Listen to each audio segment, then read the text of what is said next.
Hey everyone what's up, welcome back to channel guys. और आज के वीडियो में बताने वाला हूँ यार, टॉपर की जो स्ट्रैटेजी होती है, जो सीबीएसई बोर्ड एग्जाम्स में जो टॉपर्स होते हैं उनकी कैसी प्रिपरेशन स्ट्रैटेजी होती है, कैसे टॉपर्स लोग इतना अच्छी तरह से पढ़ते हैं और क्या स्टडी रूटीन फॉलो करते हैं, किस तरह की टाइम मैनेजमेंट टिप्स फॉलो करते हैं जिसके मदद से वो एक्चुअली में अपने बोर्ड एग्जाम्स में क्लास 12 और क्लास 10 बोर्ड एग्जाम्स पे काफी अच्छे स्कोर कर लेते हैं। 98-99% से भी ऊपर स्कोर कर लेते हैं। तो कौन सा उनका स्ट्रैटेजी है, किस तरह से वो प्लानिंग करते हैं, सब चीज आज के वीडियो में बताने वाला हूँ। काफी इंटरेस्टिंग होने वाली है वीडियो, ठीक है। और जो बोर्ड एग्जाम्स है यार, बोर्ड एग्जाम्स अभी सिर्फ 15 फरवरी 2023 को आने वाले हैं, तो इसलिए ज्यादा समय नहीं बचा है, 17-18 दिन बचे हैं, ज्यादा दिन नहीं बचा है। तो इसलिए आपको कौन सी स्ट्रैटेजी फॉलो करनी चाहिए, स्पेशली आपको टॉपर्स की स्ट्रैटेजी क्या फॉलो करनी चाहिए, किस तरह से टॉपर्स पढ़ते हैं, किस तरह से वो अपनी प्रिपरेशन करते हैं पूरे बोर्ड एग्जाम्स के लिए या फिर कोई कॉम्पिटेटिव एग्जाम के लिए, आपको उस सब स्ट्रैटेजी को फॉलो करनी चाहिए। और बिलीव कर गाइज, अगर आप इस स्ट्रैटेजी को फॉलो करोगे तो एक्चुअली में आपके लिए बहुत अच्छा रिजल्ट आ सकता है, ठीक है।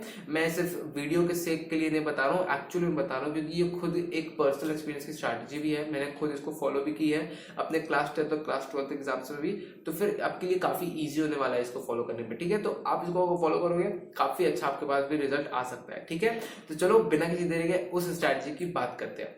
दोस्तों, अगर मैं प्रिपरेशन स्ट्रैटेजी की बात करता हूँ ना, तो उसके पहले एक इंपॉर्टेंट चीज बताना चाहता हूँ। दोस्तों, कोई भी कॉम्पिटेटिव एग्जाम के लिए आप तैयारी करो, या फिर आपको जो क्लास 12 का बोर्ड एग्जाम्स हो, क्लास 10 का बोर्ड एग्जाम्स हो, या फिर सिंपल अगर स्कूल का एग्जाम ही क्यों ना हो, सारे एग्जाम में सबसे पहली चीज आती है आपके माइंड का प्रिपरेशन, ठीक है। स्ट्रैटेजी तो बहुत इंपॉर्टेंट होती है, बुक्स पढ़ना तो काफी सही है, वो तो होता ही है, बट उसके पहले भी आपके ऊपर दिमाग के ऊपर एक निश्चय करना है, एक कठोर सा आपको डिसीजन बनाना पड़ेगा, ताकि कि मैं अगर करना चाहता हूँ तो मैं पढ़ना चाहता हूँ, मैं अपने आप से नेगोशिएट नहीं करूंगा, मतलब मैं अपने आप से मोल भाव नहीं करूंगा कि चलो क्यों ना कुछ टीवी देख लिया जाए, फिर चलो क्यों ना कुछ गेम्स खेल लिया जाए, और उसके चक्कर में मैंने पढ़ाई को ही पूरी तरह से प्रोक्रेस्टिनेट कर लिया। ऐसा आपको नहीं करना है, अपने आप से नेगोशिएट नहीं करना है। सबसे पहले अगर आपको सही में निश्चय कर लिया है कि अगर आपको अच्छे परसेंटेज लाने हैं, अच्छे मार्क्स लाने हैं, तो फिर उसके लिए आपको अपने दिमाग को प्रिपेयर करना पड़ेगा कि मेरे को बहुत ही मेहनत करनी है, ठीक है। चाहे जो भी हो जाए, किस तरह की सिचुएशन ना हो, क्यों ना हो जाए, मैं डिस्ट्रैक्ट नहीं होऊंगा अपने आप से, अपने गोल से और अपने पाथ से, और मैं पढ़ाई पे ज्यादा ध्यान दूंगा, ठीक है। तो अपने दिमाग के ऊपर ये नस को कस लो एकदम अच्छी तरह से, अपने ऊपर कठोर बन जाओ कि आपको सही में कुछ ना कुछ रिजल्ट लाने हैं, और उस रिजल्ट के लिए आपको बहुत बहुत ऊपर जाना है, ठीक है। तो ऐसा अगर दिमाग में प्रिपेयर करोगे तो इस जो स्ट्रैटेजी बनने लगेगी ना, वो आप उसको फॉलो करने लगोगे, तो आपके लिए भी काफी आसान हो जाएगा, ठीक है। तो चलो, ये था एक पहला आपका एक तरह से प्रिपरेशन के बारे में, जो आपको दिमाग को प्रिपरेशन करना है। अब बात करते हैं एक्चुअल प्रिपरेशन स्ट्रैटेजी की। नंबर 1 स्ट्रैटेजी जो हर एक टॉपर फॉलो करता है, वो है कंसिस्टेंसी। दोस्तों, कंसिस्टेंसी एक नंबर 1 की होती है सारे टॉपर्स की, ठीक है। अगर मैं पिछले साल के टॉपर की बात करूं, किसी भी ईयर के टॉपर की बात करूं, सब टॉपर्स ने कहा है कि जब भी वो बोर्ड एग्जाम्स आता है तो वो हमेशा कंसिस्टेंट रहते हैं। अब सिर्फ बोर्ड एग्जाम्स के समय में नहीं, पूरे साल भर की कंसिस्टेंसी की बात हो रही है यहाँ पे, ठीक है। तो अब क्योंकि बोर्ड एग्जाम बहुत नजदीक आ गए, तो फिर आप भी इसको जरूर फॉलो करो कि आपको हर दिन कंसिस्टेंट रहना है। कंसिस्टेंट का मेरा मतलब है कि आपको हर दिन अपने स्टडी रूटीन के हिसाब से पढ़ना है, हर दिन एक टाइम टेबल के हिसाब से पढ़ना है, अपने आप को एक स्केड्यूल के हिसाब से पढ़ना है। अपना अगर स्केड्यूल को फिक्स करोगे, उसको टाइट बांधोगे, तो फिर आपका पढ़ाई में उससे ज्यादा अच्छी तरह से मन लग सकता है, ठीक है। जो आपका मन सिर्फ 2 घंटा या 1 घंटा लगता था पढ़ाई में, अब अगर आप कंसिस्टेंट रहोगे तो आपकी आदत बनती जाएगी, और उस आदत से आप 6-7 घंटा, इवन 8 आवर्स या 9 आवर्स तक आप पढ़ाई कर सकते हो बिना कोई डिस्ट्रैक्शन के, ठीक है, बिना थके। ये भी बहुत इंपॉर्टेंट है, ठीक है। एक दिन में, पहले दिन स्टार्ट करने पे आपको ज्यादा अच्छा नहीं लगेगा, थोड़ा थोड़ा डिफिकल्टी होगी, क्योंकि आप कंफर्ट जोन से अपने एक लेवल पुशअप कर रहे हो, एक लेवल ऊपर उठ रहे हो, ठीक है। तो 2 घंटे ज्यादा पढ़ने में आपको थोड़ा सा परेशानी हो सकती है, पर तब भी बैठना, ठीक है, अपने दिमाग को कंट्रोल करके। फिर 4 घंटा पढ़ोगे, फिर ऐसे ऐसे करते करते 6 घंटा करते करते आपको आदत लग जाएगी, और आदत लगते करते आप एक्चुअली में 8 से 9 घंटा पढ़ने लगोगे, जो कि आपके स्टडी में बहुत अच्छा, इसमें रिजल्ट प्रूफ हो सकता है, ठीक है। तो कंसिस्टेंट रहने का सबसे अच्छा स्ट्रैटेजी बताता हूँ कि आप एक टाइम टेबल बना लो, एक पर्टिकुलर टाइम टेबल और एक स्केड्यूल बनाओगे। हर एक आवर्स को आपने एक गोल्स में फिक्स कर लिया, उसको ब्लॉक कर लिया है, जिसे कहते हैं टाइम ब्लॉकिंग। तो ऐसा करने से आपका एक एक घंटा पूरी तरह से फिक्स रहेगा कोई पर्टिकुलर सब्जेक्ट को पढ़ने के लिए, ठीक है। तो आपके क्लास 12 बोर्ड एग्जाम्स में ऐसा करने से आपके ज्यादा अच्छे परसेंटेज आ सकते हैं, ठीक है। मान लेते हैं फॉर एग्जाम्पल सुबह सुबह 7 से 8 बजे तक का आपने कोई पर्टिकुलर सब्जेक्ट, मान लेते हैं मैथ्स पढ़ने के लिए लग रही है, ठीक है। तो 7 से 8 घंटा आपका फिक्स हो जाएगा, तो कोई पर्टिकुलर फालतू चीज़ों में समय नहीं वेस्ट होगा। हम लोग समय इसलिए वेस्ट करने लगते हैं क्योंकि हम उसका पहले से ही कंट्रोल नहीं रखते टाइम का, ठीक है। तो फिर हमारे सामने जो भी होते हैं हम इंस्टाग्राम जैसे चलाने लगते हैं, तो इसलिए हमारा ध्यान भटकने लगता है। तो अगर आप पहले से ही टाइम को फिक्स कर लोगे, टाइम को एकदम से पैक कर लोगे, तो फिर आपका समय वेस्ट ही नहीं होगा, आपका समय अच्छी तरीके से इस्तेमाल होगा और आप अच्छी तरह से पढ़ सकोगे, ठीक है। तो कंसिस्टेंट रहने का ये अच्छा तरीका है जिसको आप फॉलो कर सकते हो। नंबर सेकंड प्रिपरेशन स्ट्रैटेजी जो सारे टॉपर्स लोग फॉलो करते हैं वो है सेटिंग योर टारगेट्स, ठीक है। जितने भी टॉपर्स हैं उन सबसे आप इंटरव्यू भी आप उनका देख सकते हैं कि सीबीएसई बोर्ड एग्जाम्स में इतना अच्छा परसेंटेज इसलिए ले आ पाते हैं क्योंकि वो अपने टारगेट्स को सेट करते हैं, ठीक है। और टारगेट्स को सेट करने के बाद, प्लान करने के बाद उसको एग्जीक्यूट भी करते हैं, ये बहुत इंपॉर्टेंट होता है। बहुत समय तो हम लोग सिर्फ प्लानिंग करते रहते हैं और उसको एग्जीक्यूट नहीं करते हैं, और कभी कभी जब हम एग्जीक्यूट करते हैं तो फिर अच्छी तरह से प्लान नहीं करते हैं। बट जो एक्चुअल में टॉपर्स होते हैं वो अच्छी तरह से अपने पूरे सिलेबस को प्लान करते हैं। प्लानिंग से मतलब है मेरा सिलेबस को प्लान करना, सिलेबस को अच्छी तरह से प्लान करना, और उसी सब सिलेबस को प्लान करने के बाद एक प्रिपरेशन स्ट्रैटेजी बनाते हैं किस किस टॉपिक को पढ़ना है और फिर उस पर उसको एग्जीक्यूट करते हैं, ठीक है। तो आप भी ऐसा कर सकते हो अपने सिलेबस में जो जो भी आपका इंपॉर्टेंट वीक और फिर स्ट्रॉन्ग चैप्टर्स हैं, टॉपिक्स है, उसको आप मार्क कर सकते हो, उसको एक पर्टिकुलर कैटेगराइज कर सकते हो। फिर एक प्लानिंग बना सकते हो कि कब कब आपको उन सब चैप्टर्स को पढ़ना है, उन सब टॉपिक्स को पढ़ना है। वीक चैप्टर्स को आपको कितनी बार पढ़ना है और स्ट्रॉन्ग चैप्टर्स को आपको कितनी बार रिवाइज करना है, ये बहुत इंपॉर्टेंट होता है। या फिर जो चैप्टर आपने पढ़े ही नहीं है, सिलेबस में आ रहे हैं, उसको कैसे मेरे को टैकल करना है, ये बहुत इंपॉर्टेंट होता है। ये बहुत इंपॉर्टेंट स्ट्रैटेजी होती है। आपको अपनी पूरे एक पर्टिकुलर टारगेट सेट करना पड़ेगा और प्लान के अकॉर्डिंग आपको वो एग्जीक्यूट करना पड़ेगा ताकि आपको एक अच्छा रिजल्ट आ सके, ठीक है। हर एक टॉपर फॉलो करता है तो फिर आपको भी इसमें फॉलो करना चाहिए। Number third, quality knowledge. Quality knowledge काफी इंपॉर्टेंट होती है। हर एक टॉपर को आप देख लीजिए, जो भी आप आजकल के सीबीएसई स्टूडेंट्स में जो भी बहुत अच्छे मार्क्स ला चुका है, 99% ला चुका है, उनकी क्वालिटी नॉलेज काफी इंपॉर्टेंट होती है, ठीक है।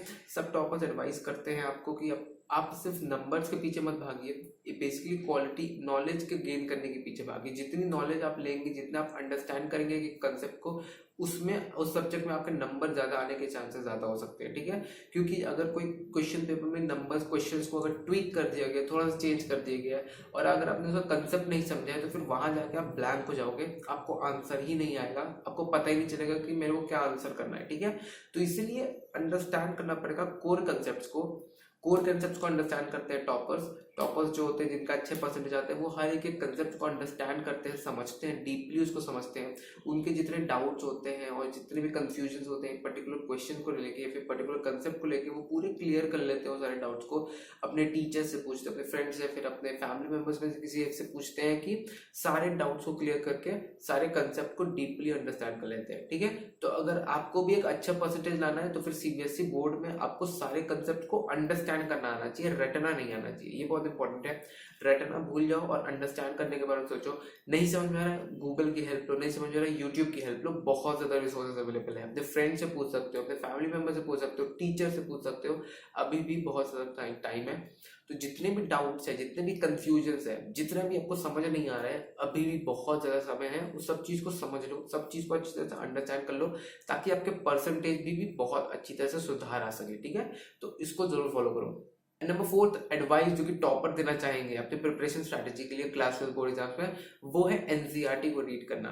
देखो भाई, एनसीईआरटी सबसे अच्छी बुक होती है यार, बोर्ड एग्जाम्स के लिए भी और कॉम्पिटेटिव एग्जाम्स के लिए भी काफी अच्छी बुक होती है, मानी जाती है वो। तो इसीलिए एनसीईआरटी बुक को मिस करना तो आप एक पहली गलती कर सकते हो अपने बोर्ड एग्जाम्स में अच्छे मार्क्स लाने के लिए, ठीक है। तो अच्छे मार्क्स लाने के लिए एनसीईआरटी बुक्स को जरूर पढ़ो। अगर आपका जो बोर्ड है, अगर आप स्कूल है आपका, उसमें एनसीईआरटी बुक्स को नहीं रन करते हैं, नहीं पढ़ाते हैं, तो फिर आप अलग से एक एडिशनल बुक्स की एनसीईआरटी बुक्स खरीद लो। उसमें से थरली एक एक कंसेप्ट को, एक एक चैप्टर्स को रीड करने के बारे में सोचो, ठीक है। अगर आपने रीड नहीं किया है तो फिर तब भी अभी भी मौका है, एक उसके बारे में समझने के बारे में, एक एक चैप्टर्स को अच्छी तरह से दिया रहता है, उसमें कंसेप्ट इन डेप्थ नॉलेज दी रहती है, बेसिक से फंडामेंटल से आपको बताया जाता है सब कुछ। इसीलिए उसमें कुछ ऐसा नहीं हो सकता कि आप उसमें कुछ समझ ना सको। बहुत ही सिंपल और इजी लैंग्वेज में सब चीज बताया रहता है। मैं खुद फिजिक्स केमिस्ट्री मैथ्स एनसीईआरटी से पढ़ा हूँ, तो इसलिए मेरे को पता है एकदम इजी और आसान भाषा में सब कुछ समझाया रहता है, आप इजीली समझ जाओगे और in depth of fundamentals knowledge आपको बहुत अच्छी तरह से मिल जाएगी, ठीक है। और अगर फंडामेंटल नॉलेज मिल जाती है तो फिर आपके लिए एक क्वेश्चन को अटेम्प्ट करना काफ़ी ईजी हो जाता है। सेकेंडली बेनिफिट ये होता है एनसीईआरटी बुक्स के कि उसमें सैम्पल क्वेश्चंस भी दिए रहते हैं, ठीक है, जो कि बोर्ड एग्जाम्स में आ सकते हैं, तो उसको सॉल्व करने से आपके लिए कॉम्पिटेटिव एडवांटेज रहता है दूसरों से, ठीक है। तो ज़्यादा एडवांटेज में रह सकते हैं जिसकी मदद से आप ज़्यादा अच्छे मार्क्स ला सकते हो, ठीक है। तो टॉपर्स, हर एक टॉपर्स इसको रिकमेंड करते हैं एनसीईआरटी बुक्स को, तो इसलिए इसको जरूर पढ़ना। Number fifth strategy that the toppers follow is that they balance their time and they stay organized.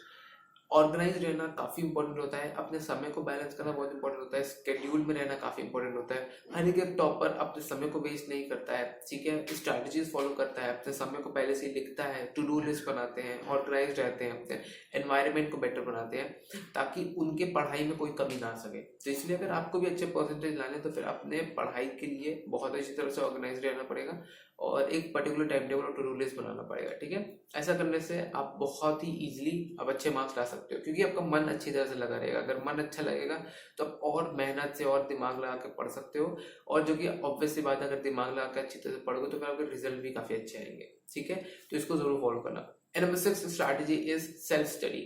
देखो जो टॉपर्स होते हैं ना, जो आजकल के टॉपर्स जो अच्छे परसेंटेज लाते हैं, 97-98 परसेंटेज लाते हैं ना, वो सेल्फ स्टडी भी करते हैं, वो भी कोचिंग जाते हैं आपकी तरह। अगर आप कोचिंग जाते हो तो बहुत सही बात है, ट्यूशन जाते हो तो बहुत अच्छी बात है, पर वो ट्यूशन स्कूल्स को जाने के बाद भी घर आके वापस से पढ़ते हैं, सेल्फ स्टडी करते हैं।